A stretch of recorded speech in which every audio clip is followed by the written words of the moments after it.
Hello everyone, good afternoon. I wanted to talk today a little bit about your assignment for week one. Week one assignment is called Rosie Learns, and it says that Rosie Learns Incorporated produces educational robotic toys for primary school-aged children. They sell interactive robotic education toys to schools all around the world.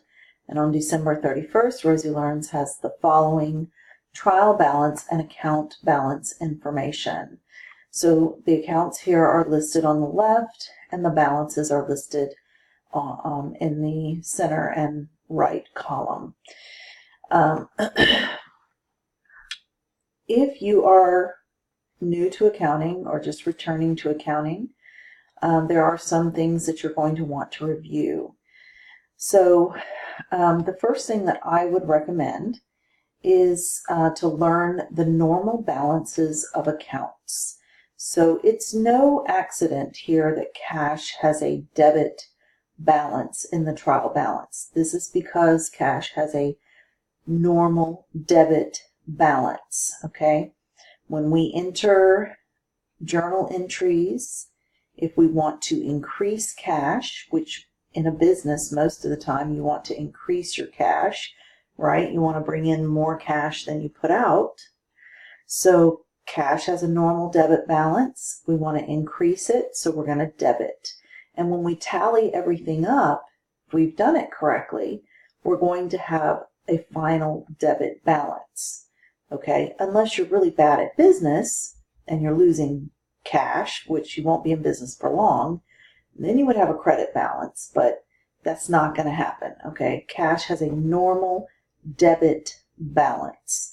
So if you are returning to school, you haven't studied accounting in a while, my advice to you, a couple of things. Number one, get a textbook, get a finance textbook, sit down with it, and look up all of the normal balances, okay? Accounts receivable, normal balance is going to be a debit. Sit down, look all of this up, and write it down. And I suggest doing it on the left side of the paper. If it's cash, put it on the left side of the paper. If it's accumulated depreciation here, which has a credit balance, then put that on the right side of the paper. And then you can very quickly have a reference sheet to look at. Now, the normal balance is going to be the side that is increasing, okay? Now, we want to increase our cash most of the time, but sometimes we decrease our cash. If we make a payment to someone, okay? Let's say for supplies, we make a payment. Then we would enter a credit in the journal entry to decrease cash. But if you can learn the normal balances, then you can always figure out what to do if you want cash to decrease, because the normal balance is increasing. So if you want to decrease, you just do the opposite from the normal balance. Okay, so learn the normal balances. I cannot stress that enough. Get a piece of paper, write the account names down, put cash on the left, accounts receivable on the left, all of these inventory accounts on the left, plant, property, and equipment on the left, and then put your accumulated depreciation on the right. Make yourself a cheat sheet, okay? And then you can very quickly look at it to determine what you need to do, okay? All right, so let's keep going. They're just giving you this trial balance for information, okay? So it has some additional information here. It says raw materials inventory subsidiary ledger was $5,000. Indirect material was $1,300. Work in process inventory subsidiary ledger, they give you a couple of job balances. Finished goods inventory, looks like they have two products, Rosie 5 and Rosie 10, or Rosie B and Rosie X. They give you the balance of the finished goods inventory. That means that these are finished and ready to be sold. And then December collections on account, $151,000, selling and administration, expenses incurred and paid, $32,000, and on and on. I'm not going to go through every single one of them. I'll come back to a couple and we'll talk about them. But you can just go through and read each one and what it says. Your requirements: you are to journalize the transactions for the company, open T accounts for the general ledger, and prepare a trial balance as of December 31st, 2018, and then use the work in process inventory T accounts to prepare a schedule of cost of goods manufactured for the month of December and prepare an income statement for the month of December. Now, I've provided a template. I am doing templates for every assignment, and I am leaving a few check figures so that as you work through the problem, you can know whether or not you're getting it right. If you get to the check figure and you don't have the same answer, then you've done something wrong. You need to go back. And most of the time, your mistakes are going to be in analyzing the transactions and the journal entries, okay?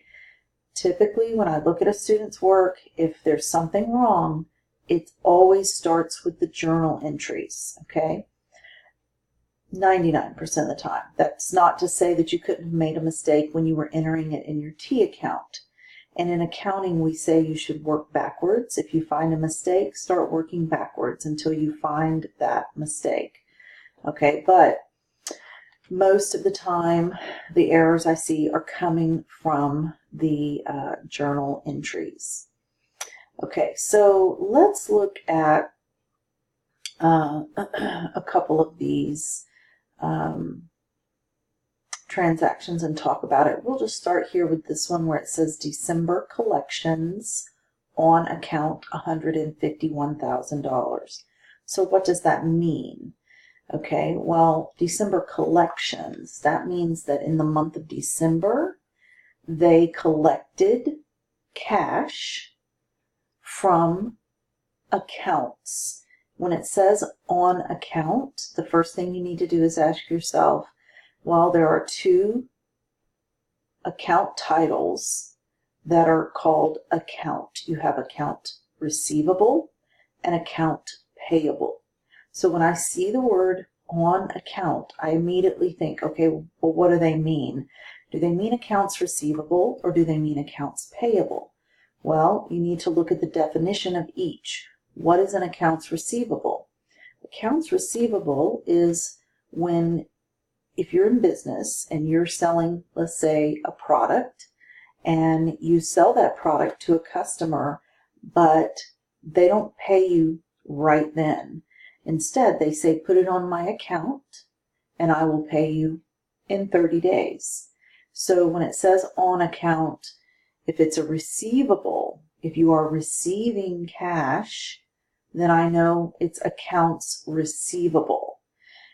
So when it says collected on account, I picture two people in the middle of a transaction. One of them is handing the other one money. They're collecting on account, okay? So you being the business person, you're the person collecting. You're receiving cash. Notice that word receiving. So it's accounts receivable. You are receiving cash, all right? If this had said paid $151,000 on account, then I imagine myself as the business owner, and I see myself writing a check or pulling out cash and paying for something. Okay, so that would be a payable. If you're the business person and you're making a payment on account, then that would be accounts payable. But in this case, they are collecting money. They are receiving money. So here you would want to show the two accounts that are affected. All right, in every journal entry, there is a minimum of two accounts. There can be more than two, but there is a minimum of two, and that means that one would be a debit and one would be a credit. So here they are receiving or collecting cash. And when it says on account here, that means on the account receivable. They're getting paid for products that they sold previously, but they didn't collect the cash until now. Okay? All right. And so a lot of this is pretty straightforward. There's nothing you have to calculate here. They're telling you we collected $151,000 on account. All right, you don't have to figure out, well, how much of this $151,000 did they collect? They collected all of it. All right. Same thing with the next one. You have selling and administrative expenses incurred and paid $32,000. Now think about that. So they had selling and administrative expenses, okay? And a lot of the times you just have to think about it a little bit about what the account title would be called. And in this case, they're actually giving it right to you. It's selling and administrative expenses. Okay, that is the name of the account. It's an expense, and it's selling and administrative expenses. So look up the normal balance for expense accounts, and you're going to want to increase selling and administrative expenses. The other thing that I clue in here is where it says incurred and paid. Whenever you see that word paid, ask yourself and visualize it. What happens when you make a payment? Well, you hand someone cash, right? Or you write a check, and in accounting, it's the same thing, okay? Or you swipe your debit card, it's the same thing. It's cash. Just think of it as cash. You're paying for something, so you're giving cash. All right, so if they paid with cash, we would want to see our cash, in this instance, decrease. And remember what I said about cash normal balance being a debit, and it increases with a debit?